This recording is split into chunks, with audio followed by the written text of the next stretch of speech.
Today's video is sponsored by Curology. Start your Curology journey today by using my link below. Don't forget to tip your cows. Hi, ugly.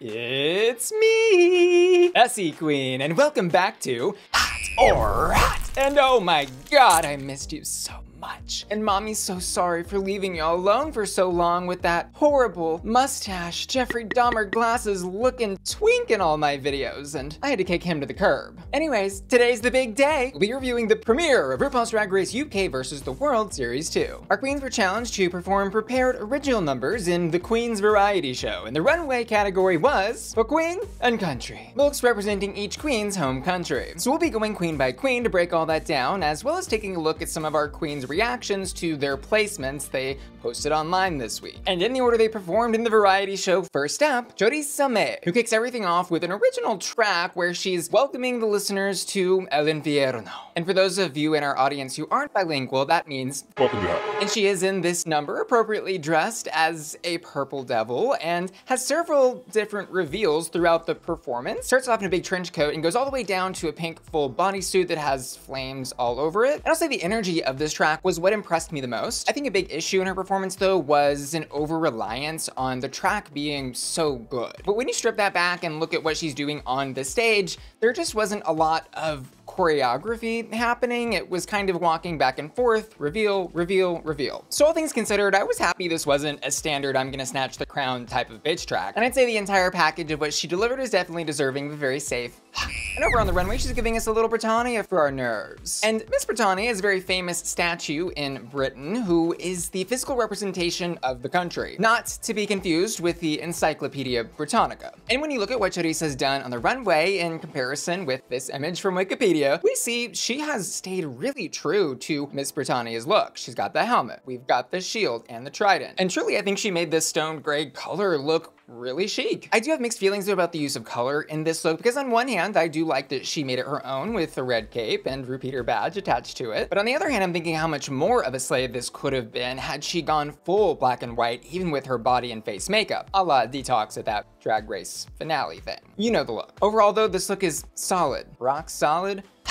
And next up, please welcome to the stage, Scarlet Envy, who in the challenge is giving us a little live singing mixed with comedy. And she's giving the listeners intentionally bad advice for how to do well on Drag Race, with lyrics like, always look Michelle Visage directly in the eyes, be rude, read the host down, and write a verse with a generic lyric about snatching the crown. And what I was pleasantly surprised with actually was her singing ability. I thought she sounded good on the mic and looked even better. But her jokes were very hit or miss, especially the final one about, you know, doing the dirty with the father. I missed the joke there, went right over my little head. Complicated by the fact it seems she was getting a little lost in the pacing of the background music, and I really don't think you could say this number was a failure by any means, considering she actually got several laughs from the judges and myself when I was watching it. And I think she deserves credit for trying something super original. We haven't had something like a poetry read since Tatiana's See Me With Them Hands on All Stars 2. So I'm gonna give this performance a warming up. And over on the runway, I fell in love. Do y'all remember when I was reviewing these promo looks and I was talking about how with pageant theme, it felt like the queens really missed an opportunity to reference the iconic movie Drop Dead Gorgeous. I misunderstood the assignment.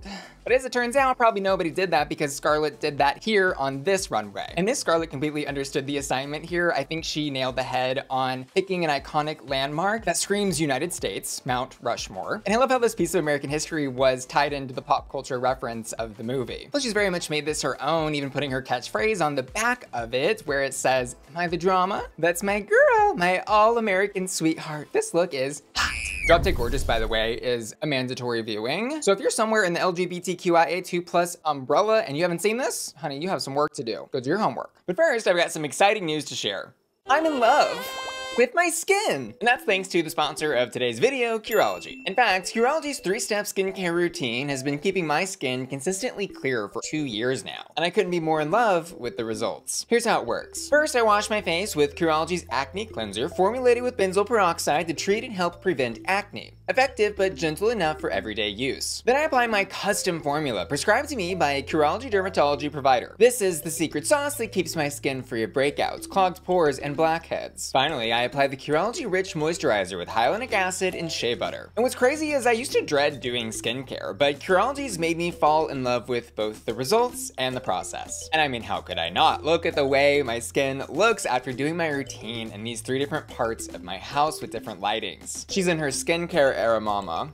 When I first started my Curology journey, I noticed my breakouts were less frequent and less severe after just a couple of weeks. And over time, I've noticed improvements in my skin's overall tone and texture, like where I have some pitted acne scarring from my teen years, and my excessive forehead oiliness I used to battle is finally under control. Remember though, your results may vary. Getting started on your Curology journey is simple. Just click the link in the description of my video. On the Curology site, you'll take a quick quiz to assess your skincare needs and upload 3 selfies. Then a dermatology provider will take a look at everything and prescribe you a custom formula and skincare routine to work alongside it. And if you ever have any questions, dermatology provider is always just 1 click away in the Curology portal, where you can also manage your upcoming shipments and add new things into your box, like my absolute favorite, the Curology sunscreen, which unlike other sunscreens doesn't make me look oily or cause me to break out. Or my other favorite, the Curology lip balm, which I don't go on camera without. So what are you waiting for? You too can fall in love with your skin every single day. Click the link in the description of my video to start your Curology journey right now. Thanks Curology for sponsoring today's video. And next up, butter your croissants, it's La Grande. Cut to the French people roasting that horrific accent in my comments. I'm ready for it. And Miss Grande had quite the interesting performance in the variety show tonight. She did live looping, which is basically when a musical artist creates a track on the fly, typically using actual instruments that are there in front of them. Miss Grande's live looping, though, is done exclusively with the sound of her voice. There's some grunting, some moaning, and even an imitation of RuPaul's laugh. And this was such a great choice for the Drag Race stage because A, we've never seen this before in a variety show, and B, it's a performance style that keeps the audience on the edge of their seats because it really could go anywhere. Plus, her artistic twist on this of just layering crazy noises was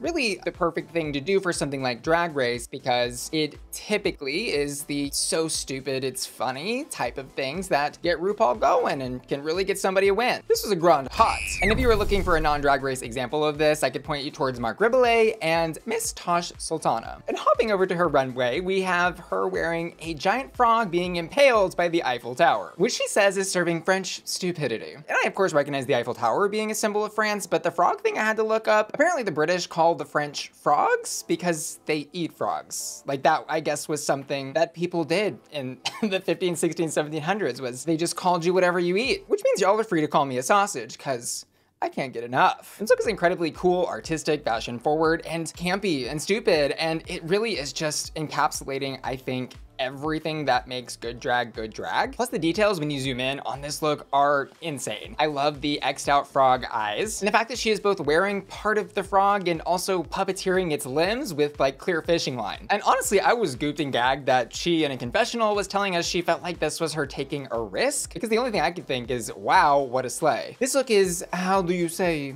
épaissi? I googled that translation. I don't know if that's right, but I'm trying to say hot. And next up, rawr, it's Gothy Kendall. And her variety show performance is half rapping a bitch track and half playing with fire torches. And I'll say firstly, as always with Gothy, the aesthetic is on point. She knows what her visual brand is better than I probably would say like 90% of queens. She can turn some looks. And the performance she gave I thought was good, just not refined, because the lip sync to her rap was just that, a lip sync to her rap with really no additional performance components. And so this like 30 seconds of build up to the grand finale did feel a little long. But once we got to the torch part and she was lighting them and rubbing them on her arms and legs and putting them in her mouth, and then she did the giant fire spin at the end to use a Pokemon move as a descriptor, I was impressed. But was that final explosion of fire worth the buildup? I don't know. What I will say though is this type of art form can be very dangerous. There was a queen on Dragula actually who suffered severe burns, Kendra Onyx. Thankfully she was healed later, but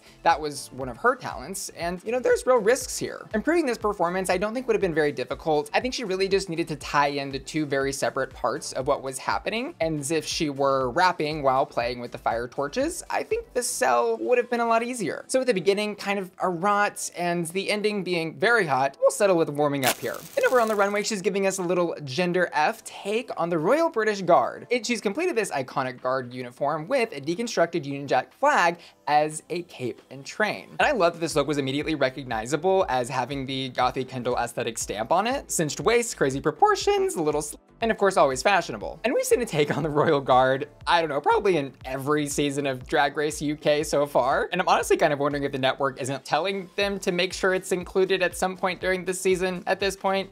Conspiracy time. But what I will say is that every time we see a new interpretation of the Guard, it is different. And this maybe is one of the best I think we've seen in this category. For me, this look is a roaring hot.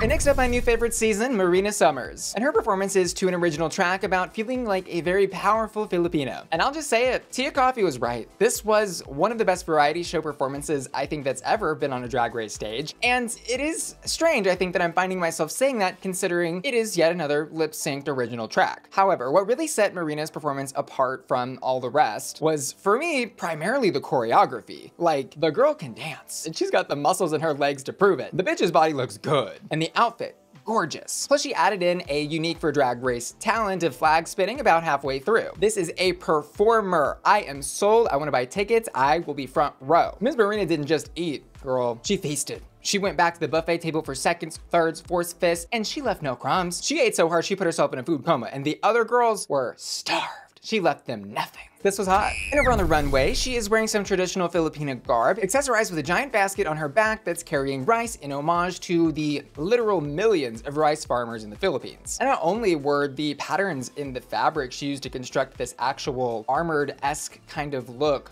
awesome, but her choice to honor millions of people in the working farming class of her country was so unique and special. This was hot.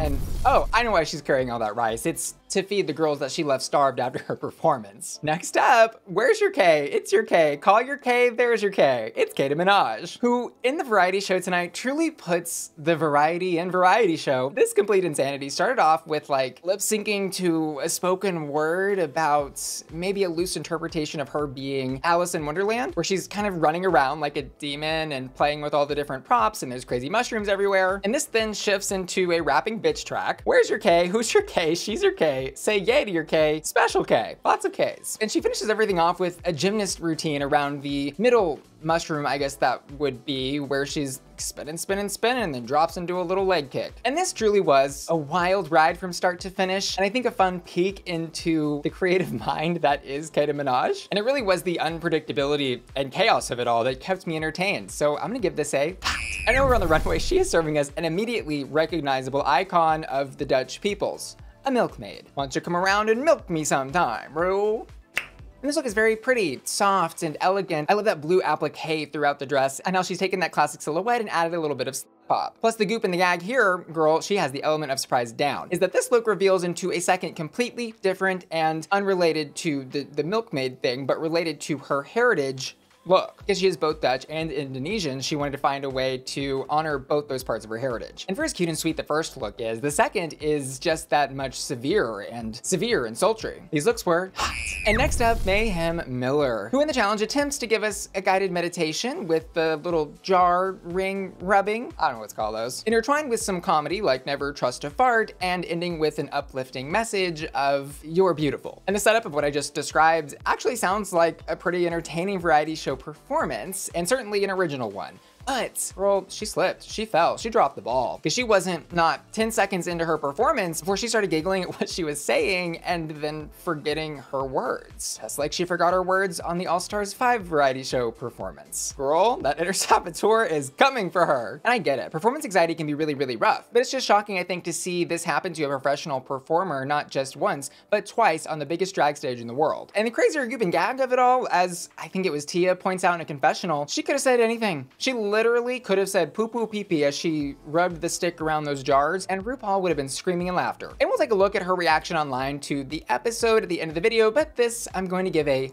and over on the runway, she's giving a reference to the iconic Statue of Liberty. And instead of holding a torch like Miss Lady Liberty herself, she at the end of the runway puts her fist up in homage to Black Power. And I think this look is pretty, but it doesn't really scream Statue of Liberty to me in the way that I think it could. The cut of the dress is super short, and the way she's accessorized it with these like really intricate gold pieces like the belt is starting to me to read Grecian more than Miss Liberty in a gown. And this is not a bad look. She looks very pretty. The look I think just doesn't really stack up to everything else her peers did on the runway tonight. So this is really feeling, for me, like a warming up. And I want to point out it was kind of shady, I think, for the producers to put her right after Choriza's really killer statue look. It really forced us as viewers to directly compare statue to statue. And girl Miss Britannia might have came out ahead. So much for our independence. Which, by the way, the book the Statue of Liberty is carrying, I learned today, is actually the Declaration of Independence. The more you know. And next up, a trip to the Outback to see Miss Conda in the variety show doing a little live singing and piano miming, which I really did buy for like the first 20 seconds until her arms started to look a little awkward, and then she acknowledges as part of the joke that, oh, she's given away that no, she's actually not playing the piano, it's a recorded track. But she is singing live, and she sounds great on the mic. And generally speaking, the song she's singing is positive and uplifting. It's about how there's beauty in cracks because that's where the light can get in. One thing though that felt like a real missed opportunity to me was how she ended the performance with the dress reveal. She does the tearaway and then just reveals some white undergarments beneath, making the joke that, oh, she's wearing the wrong dress. However, considering we're singing about cracks, I was like, surely she's gonna turn around and expose a little bit of crack or something.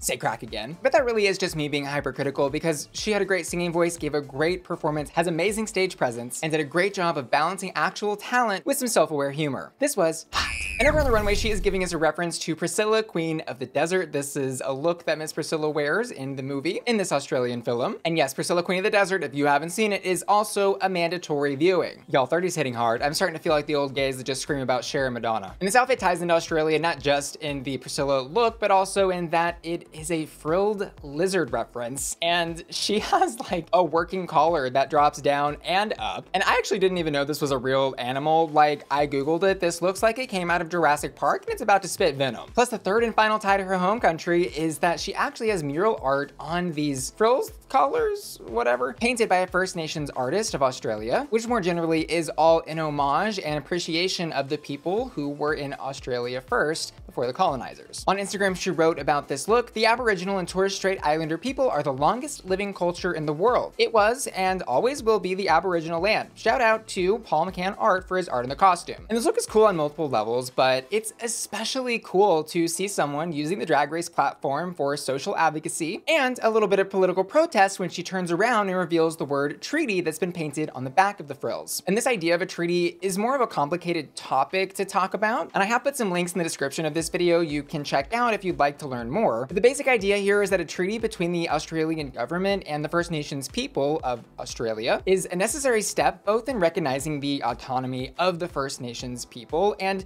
ideally giving them the power to directly help their own people in meaningful ways without them relying on asking the Australian government for every little thing. Our little snaky anaconda looks pretty good as a lizard, and I'm gonna give this look a hot. Next up, blonde. Jonbers, blonde. Who in our variety show is giving us a performance to a little up-tempo housey track about fashion and fame, which felt to me kind of like a Jonbers blonde Irish influenced take on Milk's Touch the Fashion Change Your Life and Naomi's Legs. And she does have a small moment where she takes off the cape and then gets blasted by the wind fan while she's standing on the platforms, which was fun to watch. Love a good wind blast. But the better moment from this performance was actually Gothy Kendall's confessional, where she's like, I think Jonbers thinks she's a fashion queen, and then has a laugh. Well, she read you down. But as for my thoughts on this, I thought it was a really well-produced track, but the lyrics were kind of unoriginal to me. And it was really lacking, I think, a bigger wow moment, despite having a couple jokes written into the lyrics. I will say though, Jonbers is somebody who has an amazing stage presence. And if we contrast like what Miss Jonbers was doing with, let's say, Gothy, we see just how important that confidence on the stage truly is. So really, these queens, I scored the same in the challenge. And Jonbers, I'll also give a warming up. And over on the runway, it looks like she's found her pot of gold. She's giving us a little black and 50 Shades of Green shamrock fantasy. Of course, an homage to the national flower of Northern Ireland, the shamrock. And I really do love a well-executed green runway, and this one truly is. From the sequin shamrock hat to that gorgeous jacket with all the beading and brooches, to this really interesting satin green skirt she's got on. I think she very much found the intersection of camp and fashion here, but I will say when she turns around, the green skirt kind of looks like a little diapery. But we're not here to judge. Oh right, yes we are. This look I'm gonna give a 4-flame hot. And next up, Arantxa Castilla-La-Mancha. Did I do it right? Because I'd surely hope so after watching her variety show performance where she spends the entire time laying on the couch having a dream about teaching the audience how to pronounce her name. Arantxa. And this performance certainly was interesting. We'll say that. She basically is here having herself a not dry dream where she's giving us pronunciation lessons on Arantxa and slowly coming into reality as the doorbell continues to chime and create a sense of urgency in the background of the track. And this performance was so silly that I couldn't help but laugh. Plus, it was super smart on her part to take this opportunity to actually teach the audience, all the new viewers who will probably become her fans, how to say her name. Girl, you want to talk about branding. I do wish though there was one more layer besides her just laying on the couch. Like a bigger finish, I think would have felt great. Always looking for that bigger finish. But overall, I'm gonna give this a safe hot. And over on the runway, she proves that she is not the same Arantxa from the season that she was an early out in. Girl, she touched the fashion and changed her life. This look is super, super gorgeous. I live for this. The asymmetrical flower detailing with that giant bouquet on one hip and all the fringe on the other. It was such a beautiful homage to the Spanish culture. Plus she gave us a little cultural custom tidbit talking about how her look is inspired by these dolls, which Spanish people famously would put on top of their television sets. And it was difficult to find examples of this online, but I did find this picture in an article by Reuters demonstrating what I think she's talking about. First pronunciation and now history, she really is the maestra of the season. And this look absolutely served its totally hot. And finally, the question remains, Tia Kofi. And oh my God, can I just say, it is such a pleasure to have her back on my screen. She is a confessional queen. She is narrating, she is giving us jokes, she is giving us comedy. I was more entertained by most of her confessionals than some of the talent show numbers, unfortunately including hers, where she closes out the show doing a live singing performance to an original track about reading her lips. This was certainly interesting, but what had me scratching my head was like the vibe of it felt like a Christian rock song, which if you're into that, no judgment, but it felt kind of misplaced for something like Drag Race. On the other hand though, I'll say a song with a positive message is always welcome. I loved Marina's. But for me, I think Tia's was just missing a little something extra, a little something sweet. Plus the singing to me felt a little off key. And I'm not a musician, I don't know if that is the right phrasing of what I'm trying to describe, but it sounded like she was struggling to, I think, match how it should have sounded. And that was really all I could focus on because there wasn't some amazing choreography or reveals happening to distract from that. So this was for me another not bad, but not great performance, just kind of sitting in that warming up safe zone to me. But over on the runway, she absolutely made up for all of that with a killer look, which is paying homage to both her British and Nigerian heritage, featuring some Tia Kofi cups in this gorgeous Nigerian fabric pattern. Like, this look deserves a round of applause because it is so elevated from the looks we previously saw Tia Kofi serve on the Drag Race UK runway. Plus the fact that the designers and seamstress really pulled off this insane silhouette is just impressive. Tia Kofi's a tall queen, and I can only imagine how many yards or football fields of fabric it takes to create a giant silhouette like that for a 7-foot tall person. And she's got props. Props to ya mama, but I'm not actually sure why she was carrying a dossier that said welcome in both English and Nigerian. Like, what was the point of that? I didn't get the through line, but RuPaul and Michelle certainly had a good time with it because they could not stop asking her, Tia, what's in the dossier? But whether it's Tia, Kofi, this look was absolutely hot. But the other question does actually still remain.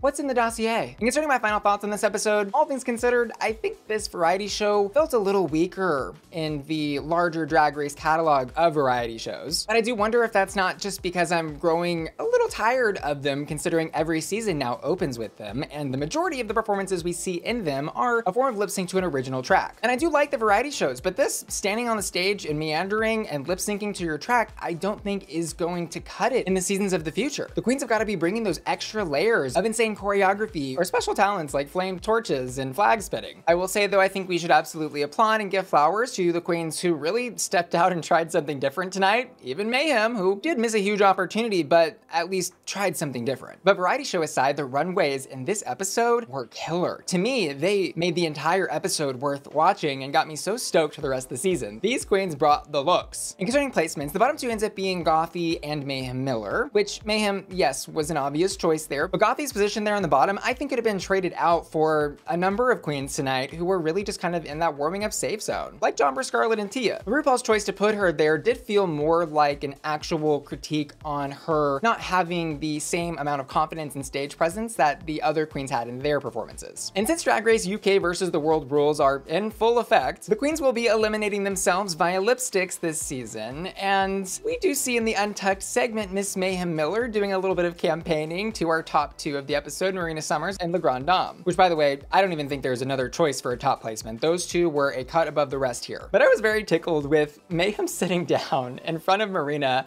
and really asking for that alliance. And Marina, she said crickets. She literally was like, and just like nodding politely while Mayhem was like, please don't send me home. But let's be honest, with this being Mayhem's third time around, she really needed to come out of the gate swinging, and about it she missed. And so I think if either queen did choose to make an alliance with her, it would have felt really, really bad for us as viewers watching Gothy's career get tanked as first out again. But thankfully that doesn't happen. And I did react to this lip sync over on my Patreon at patreon.com/BussyQueen. That's my members only website where my Patreon family gets exclusive member benefits like early access to my YouTube videos and access to tons of exclusive videos like the weekly reactions that I post to all of the seasons of Drag Race that I'm reviewing. That's right, on my Patreon you can get access to like an extra video every single week. So click the link in my description, tip your queens, and enjoy some members only content. This lip sync though was killer. Both queens turned it out, but Marina, I would be mortified to go up against Marina from the perspective of somebody in the competition in any sort of direct lip sync challenge. This bitch can dance. You want to talk about captivating stage presence? She is impressive as hell. And so I absolutely agree with RuPaul's choice to give her the win here. And Marina here with the power of the win decides to send home Miss Mayhem Miller, which as I already highlighted, I think was the only choice that really would have felt right. And considering Mayhem's reaction to watching this episode back and seeing her elimination play out, it's a curious one. She's posted a video on several different platforms of herself just giggling and made comments here and there about just laughing and enjoying it for what it was. Because really that's all you can do. I mean, looking bitter is not a cute look, and I think she's making the right choice here to embrace the tragedy. Because how iconic is it that your downfall on 2 different All-Stars kind of seasons was not knowing your words as a drag queen who lip syncs professionally. And Gothy's reaction to being placed in the bottom was a little more subdued. She just posted a picture of that crazy flame spin and said, I kinda ate. And finally, let's talk hottest tots. In the challenge, I'm gonna give it to Marina Summers. And in the runway, Miss French Froggy herself, La Grande. And of course, I also asked my patrons to vote on their hottest tots. And this week they've chosen La Grande in the challenge and on the runway. And I wanna give an extra special thanks to the sponsor of today's video, Curology, who's been keeping my skin consistently clear for over 2 years now. It's seriously the easiest and most effective skincare I have ever used in my entire life, and I'm absolutely in love with the results. Just click my link below to get started on your Curology journey today. And lastly, I want to give an extra special shout out to Austin, who's just joined my Patreon at the hot tier, and Ashley Brungart, Childfree Mateau, Dorothy Hall, Felicia, Laura, Matthew Burns, Sexy Winnie the Pooh, Stephen Topher, and Will and Dana, who are all supporting me at my Bussy Queen Collector tier over at patreon.com. See y'all later. Love ya. Bye.